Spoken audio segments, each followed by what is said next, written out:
பிரச்சனைகள் இது போன்ற நேரங்களில் அல்லாஹ் அவருக்கு உதவி செய்வான். அல்லாஹ்வுடைய கருணை என்ன செய்யும் அப்படின்னு சொன்னா, ஏதாவது நெருக்கடி வரும் பொழுதுதான் அல்லாஹ் தன்னுடைய கருணையை கொண்டு பாதுகாப்பான்.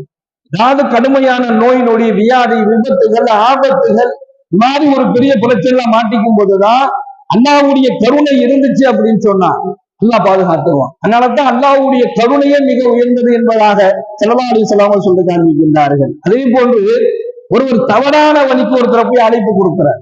ஒரு ஹராமான ஒரு செயல் செய்வதற்காக வேண்டி, மார்க்கத்திற்கு அனுமதி இல்லாத ஒரு செயலாக இருக்கலாம், ஒரு ரொம்ப தீமையான ஒரு காரியங்களாக இருக்கலாம், அதுக்காக வேண்டி அழைப்பு கொடுக்கிறார்.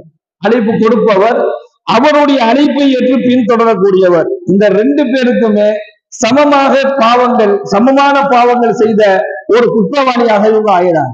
இவங்க ரெண்டு பேருக்குமே சமமான தண்டனை வழங்கப்படும் என்பதாக நபிகள் நாயகம் ஸல்லல்லாஹு அலைஹி வஸல்லம் சொல்றாங்க.